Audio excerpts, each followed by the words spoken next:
This is St. Louis on the Air from St. Louis Public Radio. I'm Elaine Cha. And there's like a beach down there right up where the cliffs are. And I would go down there all the time for years and find artifacts, fossils, and so much stuff that was unreal. Ned shared on social media that they like to visit the islands between the confluence and downtown and walk the sandbars and look for antique beer cans. My luck seems to be I always find old doll heads for some reason. So I like his better. It's a lot less scary. It is.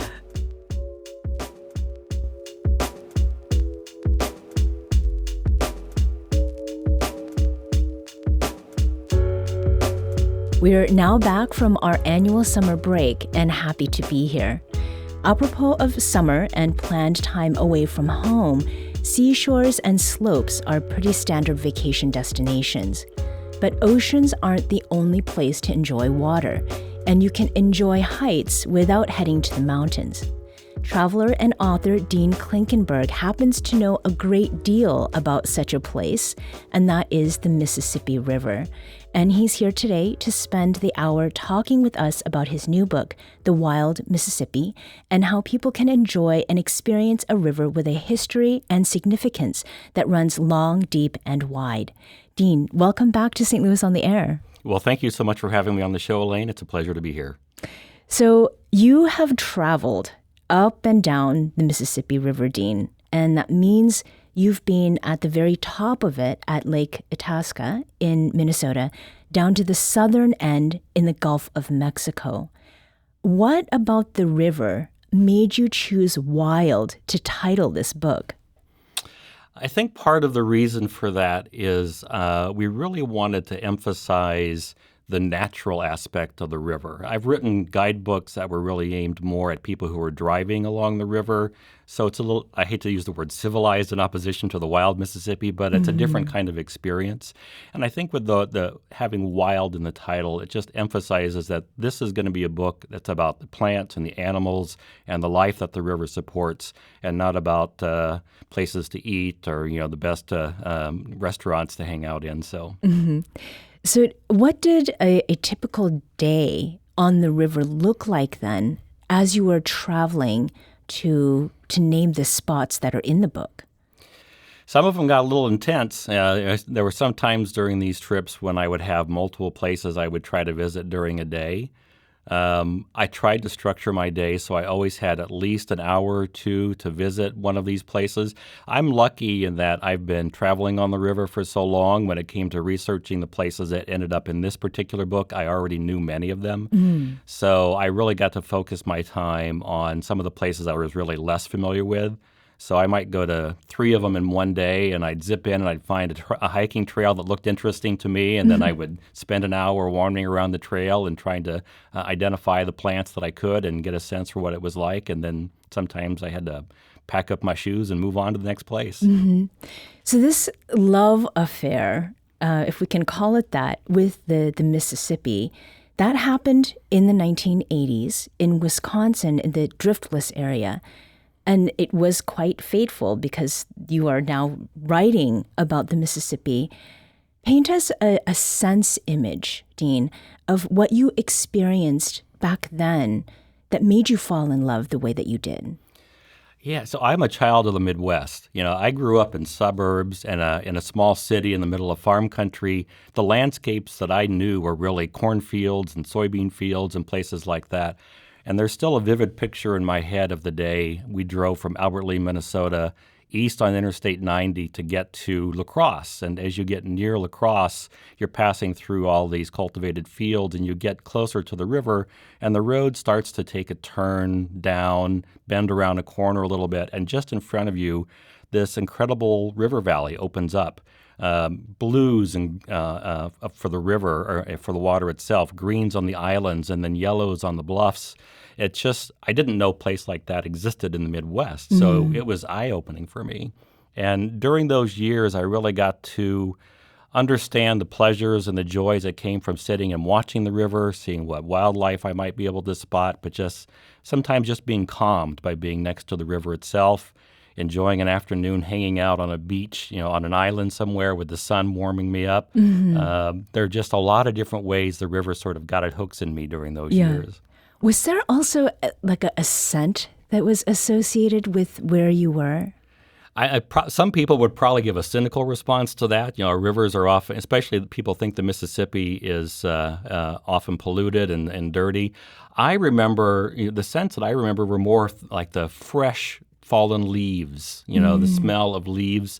The water to me had kind of a little fishy smell, but not unpleasantly so. And then there was just sort of a freshness in the air around the river, in contrast in the city that can sometimes be oppressively hot. Along the river, the air sometimes just had this clean, fresh feel to it. Right. We want to invite you into this conversation about the Mississippi River. What are your favorite ways to enjoy the river? And do you have a favorite river memory to share? Give us a call at 314-382-8255. That's 314-382-TALK. You can also send us an email at talk@stlpr.org. So, Dean, you were sort of alluding to the other work that you've done, and The Wild Mississippi is not the only book that you've written about the river.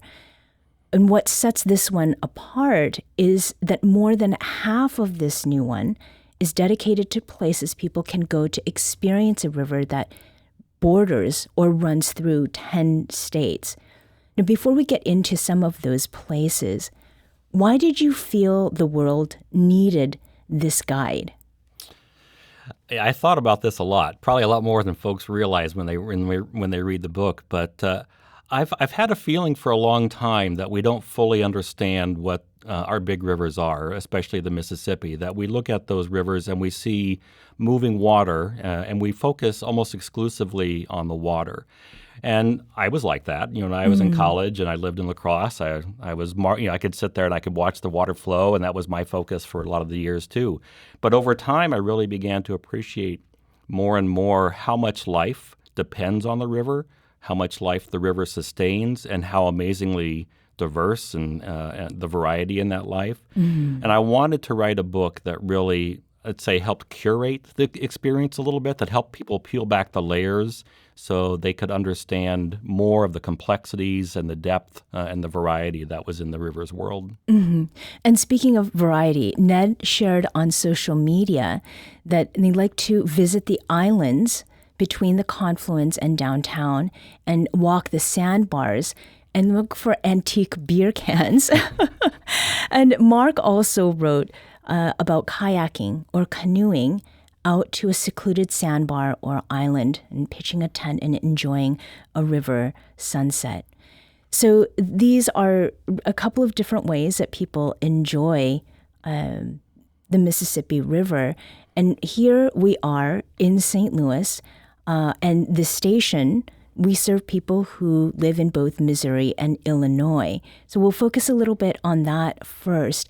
But are there any notable, that is, differences between the Missouri side of the river and the Illinois side? I think there's a lot of similarity in the experiences you can have there. I'm trying to think off the top of my head. Part of the problem is that in our stretch of the river, so much of the floodplain has been developed that it can be a little harder to find those old river habitats that haven't been cultivated and turned into farm fields or hidden behind levees. And that's a problem on both sides of the river, really. But I think the experiences are fairly similar. In some places on the Illinois side, you have bluffs close to the river, but then along the Alton to Grafton stretch, those gorgeous bluffs. And if you go a little further north in Missouri, they tend to be more closer to the river on the Missouri side. But I think they're pretty similar. Yeah. So we are in the middle of the country. Does that mean that we are in a good position to sort of get to the many places that you have included in this guidebook? Absolutely. I'm grateful for the fact that I've been writing about the river from my home in St. Louis rather than, say, Minneapolis or New Orleans. I can get to either end of the river in a day's drive at this point. It's a long day, but you could be anywhere, from the driftless area up north of the river down to the swamps of Mississippi and Arkansas in an easy drive. Mm-hmm. So there are some themes that run through the book, and one of them is about diversity. If you could think of maybe a couple places that, compared to, let's say, somewhere in Missouri, has a really different feel and sort of illustrates how many different kinds of experiences you can have of the river? Absolutely. So one of the things I hope we get some time to talk about during this hour today, too, is I know we have state parks that people love to go to, and they're popular for good reason. I hope people will also look at places like conservation areas or state natural areas. Those tend to be less developed and give you, I think, a little better chance to experience more of a wild part of the river's habitat. Mm-hmm. So there are places like, lately I've been going down to Magnolia Hollow Conservation Area near St. Genevieve quite a bit. And it's essentially bluffs that are along the river with a creek next to it. And so it's mostly kind of this upland forest that supports a lot of different kinds of birds and flowers at different times of the year. And then it descends down next to the river where you have bottomland forest and some wetlands. So just even within that one conservation area, you can see very different kinds of plant and animal life when you hike from the top of the bluff all the way down to the river. There are other places. I love Columbia Bottom Conservation Area as well at the confluence. It's one of my favorite places to go hike. And that's area that's all floodplain. And I haven't been up there recently, but I'm sure a lot of it's flooded right now because the river's up. Both rivers are up. Right. But there have been times when I've been able to walk between the mainland and Duck Island because the river is so low, that side channel dries out and you can walk on the bottom of the river. There are other times when you have lotus fields or other kinds of wetland plants that are right there along the confluence area. So it really does depend on the season, what it is you're going to see. Absolutely. Mm-hmm. It's funny, one of the commenters mentioned finding antique beer cans. My luck seems to be I always find old doll heads for some reason. Oh, so I like his better. It's a lot less scary. It is. Yeah. So again, please give us a call. Share your favorite spots on the Mississippi River. Tell us what your favorite memories are. Call us at 314-382-8255. That's 382-TALK. You can also send us an email at talk@stlpr.org. We're going to take a very quick break here, but we'll be back very shortly to continue this conversation. This is St. Louis on the Air on St. Louis Public Radio.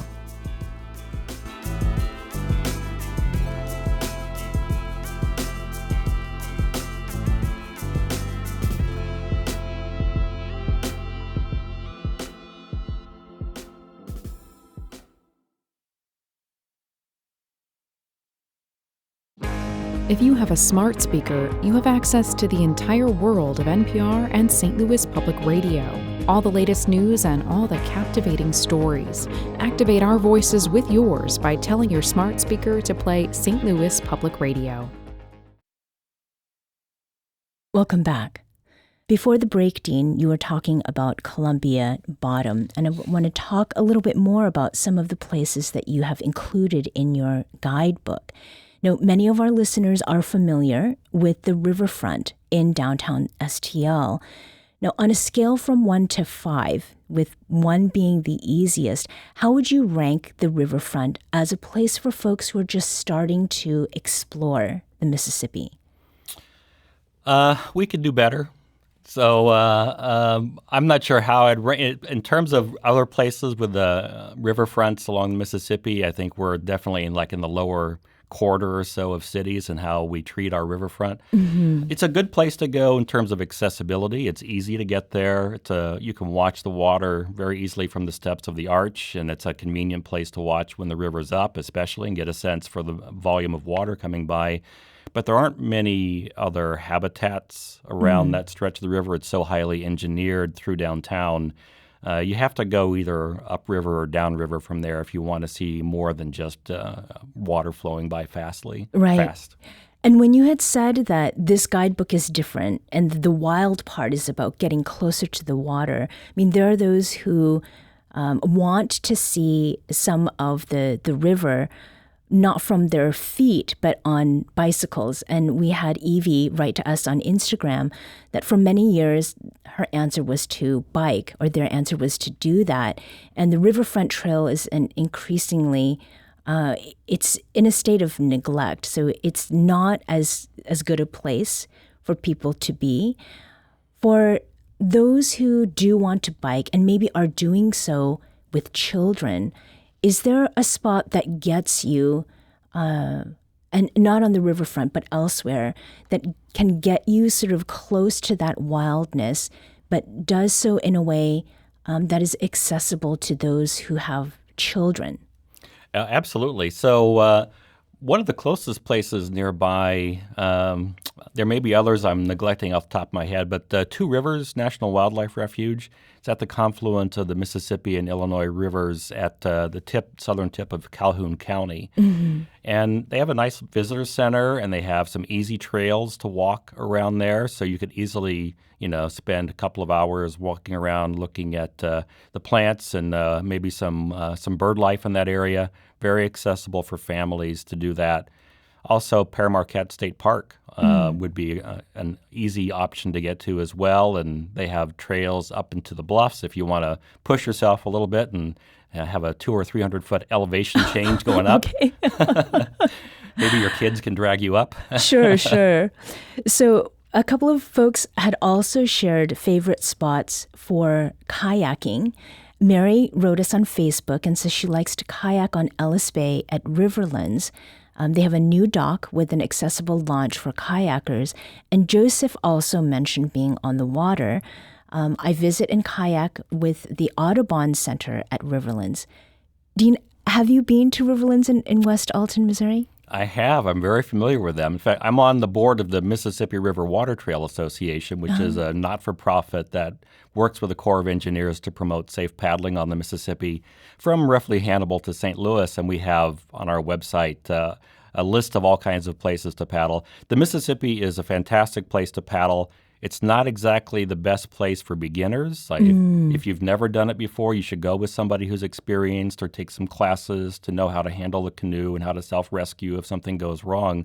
But the rewards are fantastic. And if you don't want to do it yourself, if you don't have your own boat, there's Big Muddy Adventures here in St. Louis that will take people out in big canoes. That's another alternative for people who want to get on the water that way. And that is something actually that Jennifer mentioned about Big Muddy Adventures. So there are people out there who have taken advantage of some of the ways that we can do that. What is it about experiencing the river in the water, whether it is kayaking or some other way? So what I like about it is you're a lot quieter out there. When you're traveling with a motor, you scare things away very easily. The sound of the motor will scare birds and other wildlife away when you're quite a distance out. But when you can sneak up in a canoe or kayak, you can get a lot closer to the birds. I think you see a lot more detail because the pace you're moving is slower. And I also just like that feeling of connection. You can feel the water moving underneath you, so you feel yourself being part of this body of water as it's moving along. So I think it provides an intimacy, if you will, that is hard to get with other ways of being on the water. Right. So we have Michael on the line from St. Louis. Michael, welcome to St. Louis on the Air. Yes, welcome, and thank you very much for just letting me on air to talk about some of the adventures I've had on the Mississippi as a younger adult. I've always been one like a beachcomber and looking for fossils and Indian artifacts and stuff like that. And I've been going down for years, down to the Mississippi, there's a park up on top of Bates Street and South Broadway. And if you go down the embankment, which is kind of steep, you can get down along the river down there, and there's like a beach down there right up where the cliffs are. And I would go down there all the time for years and find artifacts, fossils, and I mean, so much stuff, it was unreal. And I'd ride back every day and just clean them up and put them back. And went down to Jefferson Barracks and stuff like that sometimes too to find the same kind of things. So there's just so much to see and to find of some of the history. Yeah. Is there a favorite find of yours, Michael? I have so many that's unreal. I've got plow pieces, and then getting online to find out more about the history of things, and found out that park right there was an early mission, apparently, French mission way back when, and that was the first mission for some of the early indigenous tribes, I guess, from that area. Right, right. Michael, thank you so much. So what Michael is talking about, Dean, is a way that connecting with the river is also about connecting with history. Absolutely. And there are lots of ways to connect with that river's history, whether it's the history of human beings along the river or the geologic history along the river. There's some fantastic gravel bars on the lower Mississippi that open up when usually late summer into early fall as the water comes down. You get these islands that have extensive gravel bars where you can find all kinds of fossils. I've often found it's called lithified mud. It's just like mud that's become petrified, basically. Mm-hmm. So you can connect with the river's geologic history in places like that. And I know people have lots of stories about human artifacts they found from indigenous people, indigenous communities along the river, or from more recent times. Right. And like Michael, you too can give us a call at 314-382-8255. That's 382-TALK. We have Doug, who is calling from St. Louis. Doug, welcome. Hi, how are you? Fine, thank you. Go ahead. I spent many summers in northern Minnesota and up near the headwaters of the Mississippi. Actually, 3 of my kids have actually walked across that little, it's maybe 50 feet wide, of where the headwaters of the Mississippi begin at Lake Itasca, and I've actually paddled down that part of the river. But one of my fondest memories is when my oldest son and I, when we were, I guess he was about 9 years old, we put in at Lake Bemidji, and we paddled down the Mississippi River, and we camped out along the Mississippi River. And another time, my daughter, who is now 25, my son is now almost 28, we paddled down and went to the Mississippi Sandhill, and we paddled all throughout the northern sections of the Mississippi River, which, by the way, is extremely clear. And people don't recognize how that is, where up in northern Minnesota it's just gorgeous, and it's just beautiful. Yeah. You know, Doug, was there something about experiencing that with your children that made it even more special?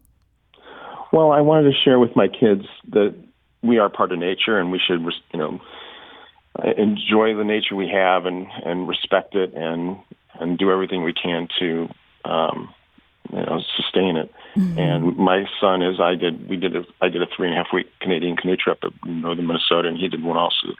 And all the kids have, I think, become nature lovers because they've seen nature, which is up in northern Minnesota, fairly it's not as impacted as when you get below like Minneapolis, obviously, but the northern part of, and then there's the Schoolcraft River, which is a smaller tributary, which leads into the Mississippi River. And actually, I think it was a guy named Schoolcraft who actually discovered where the headwaters of the Mississippi was, because there were so many different considerations to where it started. But it's a beautiful area up in northern Minnesota. So if you haven't had a chance to get up to Lake Itasca, you should. They actually still have the remaining forest that they left untouched because of all the logging that went on in northern Minnesota.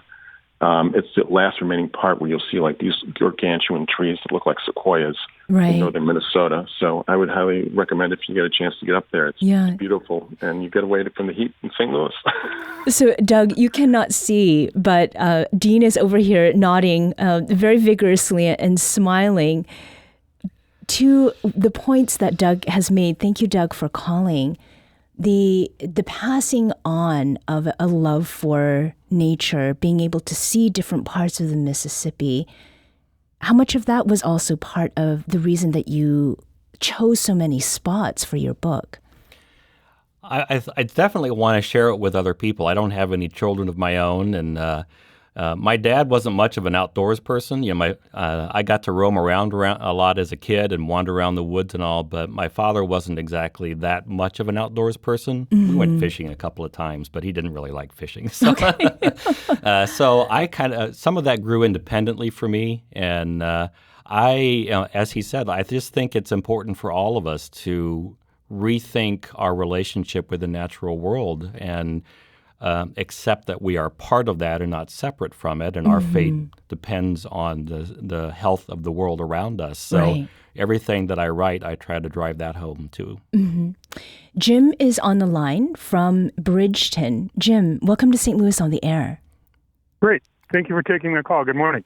I'm curious if your guest's book includes anything about the hunting and fishing culture along the upper Mississippi. I'm 64, and when I was a kid, I actually commercially fished for catfish and for rough fish, as well as fur trapped with my father, grandfather, and my uncles for beaver, muskrat, fox, mink, and all of that has just about completely disappeared. I'm wondering if his book talks at all about that culture that has kind of gone away. Jim, thank you. Dean? I didn't have a chance to go very deep into that, but you're absolutely right. And I think there's still a strong tradition of outdoorsship, being outdoors and spending time fishing and hunting. I think those traditions continue, especially strong in Minnesota and Wisconsin and Louisiana, parts of the South. Maybe not quite as strong in this immediate area. I'd be interested, if you want to reach out to me at MississippiValleyTraveler.com, I'd like to hear more of your stories about those years too. In this book, I just didn't have the space to really get into that very much, though. As far as fishing goes, though, with the places that you mentioned in Missouri and Illinois, are there areas where you can fish, or are these in more sort of private areas that are not public land that you would be able to do that kind of game? So I think fishing is probably still the singular most popular activity to do along the Mississippi. And in fact, people are so devoted to it. If you walk down to the riverfront now around Laclede's Landing, you'll probably see somebody with a fishing pole in the river, even downtown. And then, of course, up to North Riverfront Park, as well. There's always people fishing up there. People find a way to get to the river to fish. That's true all along the Mississippi. So animals, not just human ones, but others, animals call the river home. Are there any in particular that really interest you, or like each time you see a particular fish or bird or creature, that it gives you sort of that feeling again of wonder about what is around you? I've been lucky enough to have a handful of really interesting experiences that way. A few years back, I got from the seat of a canoe, we watched as deer swam across the main channel of the lower Mississippi, which is, I was with an outfitter down there, and he'd only seen that once or twice in 20-some years. So that was a rare thing. And I have a friend who's talked about watching a black bear swim in front of his canoe in northern Minnesota. So those kinds of experiences don't happen very often. For me, it's really the birds. And I'm not a great birder. I'm partially colorblind, so I'm not really well suited to be able to look through my binoculars and identify the different species. But I have an app called Merlin that identifies birds based on their songs. I think it's reasonably accurate. It's not perfect. But what it does is it helps me understand the diversity of birds that are around me. So when I'm camping, one of the first things I do when I wake up in the morning is I'll pull out my phone and I'll open up the app when the birds are most active, and I'll just see how many different kinds of birds it identifies. So there are different ways to sort of, I think, I will say because of that, my mind has been blown by the variety of birds that live along the river. And that's been true with plants and other animals too that I've been trying to learn how to identify as well. Yeah. I think that gets to maybe a basic question. So you've talked about your phone. What are some of the things that you take with you when you go to hang out at the Mississippi River? I mean, is hang out really the best way to put it? How would you describe what you do? Hangout works. Okay. I like that. And it depends on what I'm doing that day. So if I'm going paddling, I'll have slightly different gear than if I'm just going to go for a hike. But I do always bring my phone, and it's not because I want to check text messages or Facebook every couple minutes. It's because I have two apps that I use that help me identify birds and plants and animals, or plants in general. And I really like having those along with me. But otherwise, I will pretty much cover myself, all my skin with long sleeve shirt, but like a shirt that breathes well, and then long pants, I wear light hiking shoes, and I usually wear a hat. Yeah. I don't usually wear bug spray anymore. I find I don't like the way it feels on my skin, but just covering everything up seems to work pretty well, keeping mosquitoes and ticks at bay. We have an email from Stephanie.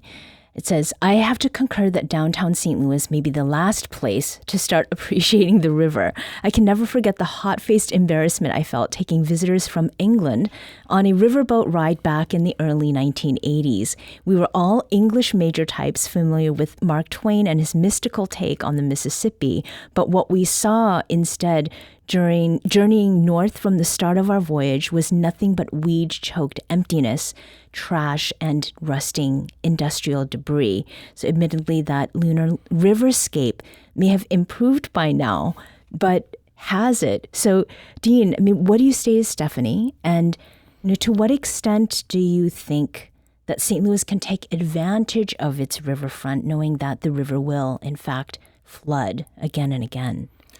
Yeah, I mean, I don't know that it's changed all that much. I think it's a shame if that's your first impression of the Mississippi at St. Louis, that's the image, the visuals that you walk away with.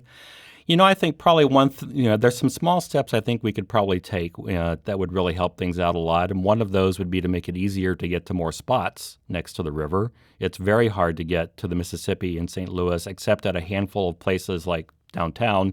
And then the Greenway Trail that runs north is it's not bad either, but it's not always, if you just want to pop in and get a look at the river, it's hard to find spots to do that along the bike trail. We just need to develop maybe some small little parks on the riverside, on the unprotected side, and allow some wetlands to develop a little bit more, to allow more variety in the ecosystems to develop. I think that little step would be helpful. Yeah. Joan also emailed and said, I love being on the Mississippi. One of my favorite things to do is to share with others how to kayak there, another kayaker. Learning how to get back into your boat and how to be confident on the big rivers is so much fun. Life jackets properly fitted are important. And Ashley also emailed us to say, it is so important to me that I raise my children to know the river. We visit her in all weather, and we especially love the peacefulness of the river's banks in winter time. We play in the mud, we climb the driftwood, and we search for treasures. How lucky we are to live near her waters.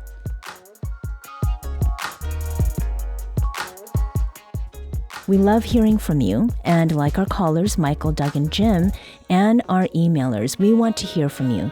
Give us a call at 314-382-8255. That's 314-382-TALK, or email us at talk@stlpr.org. We're going to take a very quick breather here, but we'll be back shortly to continue this conversation. This is St. Louis on the Air on St. Louis Public Radio.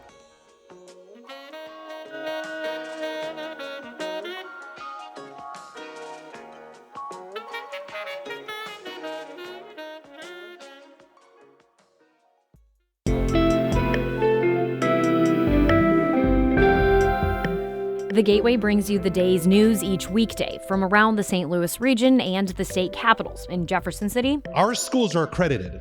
We don't need this bill. And Springfield. How many more years must pass before lawmakers see time is of the essence? I'm Abby Larico. Join me each weekday for The Gateway on the STLPR app or wherever you get podcasts.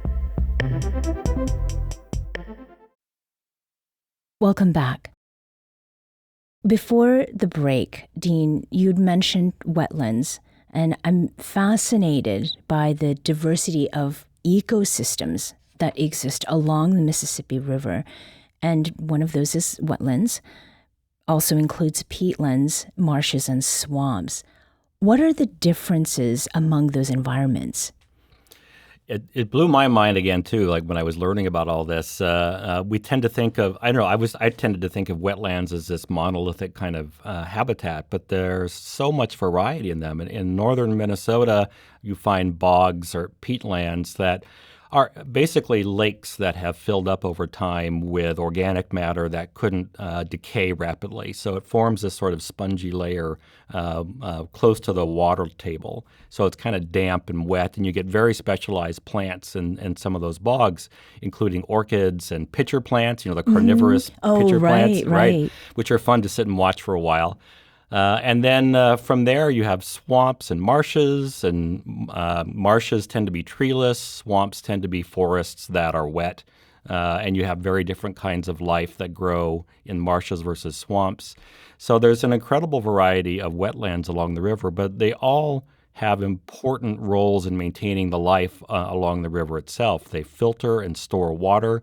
So they tend to smooth out the extremes along the Mississippi. Like when there's a lot of wetlands intact, they reduce the height of floods, and they tend to diminish the severity of droughts because some of that water will sort of bleed back into the main channel of the river. So part of the problem we have now, because we've cut the river off from so many of those wetlands, it's more prone to these dramatic changes as rises and falls because it doesn't have the wetlands to moderate that flow. Right. But they're incredible places. We have Ralph from Herman on the line, and he has a comment that has to do with pollution. Ralph, welcome to the show.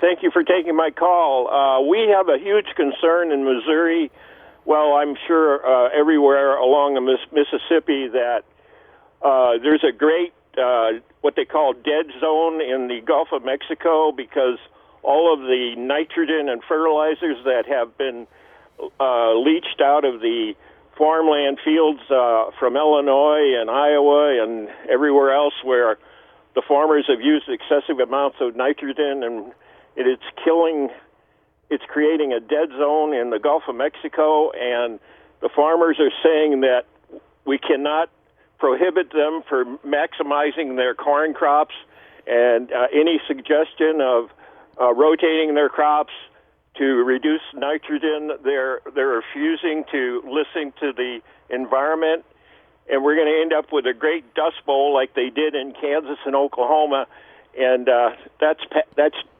not a concern for the farmers, and I appreciate you discussing this problem. Ralph, thank you. And we have had some coverage on the station about that. We also have Emery, who is calling from St. Louis with some concerns that are along the same lines. Emery, welcome to St. Louis on the Air. Thank you. Also along the same lines, the concern for the dead zone in the Gulf, which is destructive of the seafood that the people across the nation like, especially if they don't want to get seafood from China or South America and want to get seafood from the Gulf or the Atlantic and Pacific Ocean. And the other concern is the land along the Mississippi River, particularly in Louisiana, that has been given over to oil companies, petroleum companies, and chemical companies, which is destructive of the land, and also what they get the water without paying for it, and also release pollutions into the water. They're also taking land that has been traditionally and most lately habitats of people who were enslaved and now continue to live on that land. Right. Emery, thank you for calling. So, Dean, these concerns that have been voiced by Ralph and Emery, I think it gets to something that you had said about the way people consider the Mississippi just for its water and as a waterway for commerce. And elsewhere, you've talked about the complexity of the river and that the Mississippi is our Amazon. How did this all play together? Yeah, I mean, those are legitimate concerns. When I wrote this book, I decided, I wanted to take a positive approach to writing about the wonders of the Mississippi and not go too deep into the problems that face the river. The problems are very significant. And I know you had Boyce Upholt on the show a couple weeks back talking about his book, The Great River, which goes a lot deeper into the problems we've created along the river with our attempts to engineer and control it. I'm a born and bred Midwesterner. You have to go back a couple generations to get to the farmers in my family, but I've always felt, some connection to agriculture because of my own family history. Sure. I just don't think – I find it hard to believe that the way we do agriculture today is really the way our forefathers anticipated us making a living from the land. There are some significant problems with corn and soybean agriculture. They are releasing fertilizers into our waterways that they're polluting the groundwater. There are places in Iowa, rural families that can't drink their well water anymore because they've been polluted with fertilizer runoff. So the problems are there. I don't have an idea about what the quick fix to this is going to be. There probably isn't. We need, though, to get buy-in from the farmers. We need to figure out a way to talk with farmers in a way that allows them to still make a living from agriculture, but does so in a way that gets back to the roots of the Midwestern ethos about farming, which is protecting the land and the water first. We got an email from Marianne as well. And Marianne says, I'm a lifelong Alton and Godfrey resident. My 10 siblings and I grew up on Bluff Street in Alton, so named because it sits high above the bluff overlooking the river. Our backyard ended in a drop-off from the bluffs, as did the far end of our street. There's a low stone wall there, and it was my favorite place for a little quiet time to myself, just sitting on the wall and watching the river and every type of watercraft go by on it. My dad would take us for long rides up the river road, stopping sometimes at a pullout to let us throw rocks into the water. My grandkids still enjoy doing that today from the parking area by the water in Grafton. I will always feel tied to the river. And this, I think, is resonating because all of the reasons we should be working to preserve, I feel like that is tied to your book as well, that to demonstrate why the river is necessary, people have to see and experience it. Absolutely. And, I've been thinking about this thing a little bit more lately, too, that, we often hear about how we have certain innate fears when we're outside, like a wolf's howl raises the hairs on our arms or whatever, that it says a spine-tingling sound. I think the opposite is also true, though. I think we feel this innate joy or, innate pleasure from being outside. We evolved with the natural world. It makes perfect sense to me that spending time back out in that outside in that natural world would feel comfortable, would almost at times feel like we're getting home again. So I don't want to neglect Illinois. There are some places in your book that are about where Illinoisans or people who are visiting Illinois can enjoy the river. And one of those places is a popular state park called the Mississippi Palisades State Park, and that is just north of Savannah, Illinois. What is it that makes this view of the river and its surrounding ecosystem so special, Dean? I love that park, and part of it's because it has bluffs, not unlike the bluffs between Alton and Grafton, these gorgeous, palisades of cliffs that line the river. So there are multiple places that you can hike and you can walk out onto some of these rocks and have these incredible unobstructed views of the river. But it's also an area where, in spite of the lock and dam system, there's a variety of habitats you can experience from there. So there are wetlands, there are floodplain forests and islands that are intact. So you can see a wide range of wildlife. You can hike to the top of a bluff and be in the upland forest. You can walk on down to a bottomland forest and experience something completely different. So it offers a lot. And you can do that all in one trip, or does this warrant several visits? I would hope you stick around at least a day or two, but you could do a lot of that in a day if you were rushed. I don't know why you'd want to rush, but you could do it if you had to. Sort of defeats the purpose, right? Matt emailed us saying, I'm from Southern Illinois. I canoe and kayak the Current River frequently, but have never done the Mississippi or Missouri. It is pretty intimidating compared to a smaller spring-fed river. Do you have any suggestions for Matt sort of in making that transition?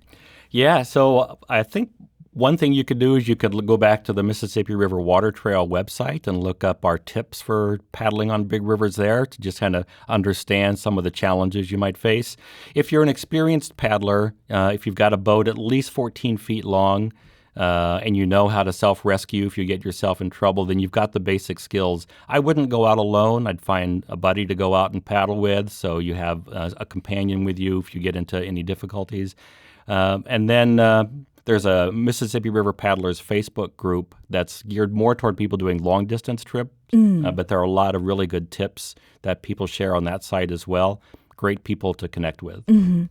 We got an email from Jeffrey that says, my dad rented a houseboat for a family vacation on the Mississippi. I remember a magical morning with a huge school of white bass very close to shore.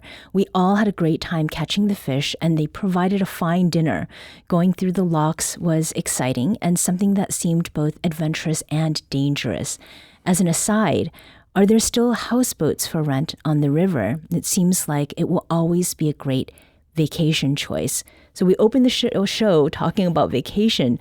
Do you know the answer to Jeffrey's question, Dean? There are definitely places that still rent houseboats. I'm more familiar with places further north. So up in the Driftless area, I know. I wouldn't be surprised if in Grafton, if you could rent a houseboat from there. So it's still definitely a possibility. I think some of them have had issues with insurance costs going up, and that may restrict some of the options. But yeah, people still do it. Mm-hmm. And Grafton is another spot that you identified in your book, the Two Rivers National Wildlife Refuge near Grafton. Tell us about this place. So it's a sprawling area at the confluence of the two rivers. So this is an area that's often underwater, or at least for part of the year, gets flooded. So it's constantly being renewed and reshaped and refreshed. And so there's just a whole lot of different wetlands. And Two Rivers is only one of the public lands at that area. Illinois has some state conservation areas at the lower end of the Illinois River, too, that go even deeper into more like floodplain forests. Mm-hmm. Two Rivers tends to be more marshy wetlands and open wetlands. But you can see they're very popular places with migrating birds, especially in the fall. Mm-hmm. So one of the people who also responded to our engagement call talked about weekly parties near the river. This was Greg on Instagram, and he wrote, quote, when we were young, 1981 through 1990, we would go down on the riverbank at night and have bonfires near Bellerive Park or Jefferson Barracks Cemetery. The tugboats powering the barges would turn their spotlights on us and use their loudspeakers to communicate. Quite a few times they played music for us. We used to sneak through Jefferson Barracks Cemetery at night. One time, a Jefferson Barracks night guard happened to see us leaving the riverbank below. When he saw approximately 20 young people coming over the wall bordering the river in the cemetery, he ran, and we all ran, coolers in tow, in different directions. We weren't going to hurt him. We were more afraid of him than he should be of us. And there were a couple of LOLs sort of sprinkled through there. But I think this gets to the way that people have experienced the river, whether they're doing so sort of on purpose or not. I mean, is there something to that as well? How it is, the Mississippi River is just part of the environment that we occupy. Right, and it offers a chance to experience some beauty as well. Like, even at night, if you've got the moon shining down on the water, it's beautiful, it's serene. It's a lot more interesting place to build a campfire than, say, in the parking lot of Walmart or someplace like that. Right. So as we come to near the close of this show, you write in your book, Dean, that many of us have given up on the Mississippi River. What would reclaiming the river look like? I think part of it would be just spending more time next to the river, appreciating the Mississippi as a place to go and do something, just to relax or for a hike. Or I think the beaches on the sandbars on the Mississippi rival any of the Gulf Coast beaches, and most of them are free, or probably all of them are free. So it's a more inexpensive way to experience the river. We just need to identify us as more Mississippi River citizens, or identify that as part of our consciousness.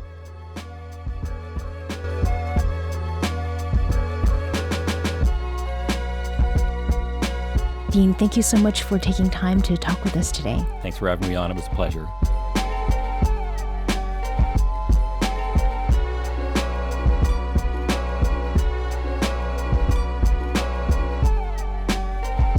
Today's segment was produced by Aula Kuziz. Audio engineering and podcast design by Aaron Dorr. Our executive producer is Alex Hoyer. St. Louis on the Air is a production of St. Louis Public Radio. Understanding starts here. Do you find yourself regularly listening to episodes of St. Louis on the Air? Suggest us to a friend you think might enjoy our conversations, and leave us a review and rating on Apple Podcasts on the App Store. It's the simplest way to help people discover our show. Thank you. St. Louis Public Radio is a member-supported service of the University of Missouri St. Louis.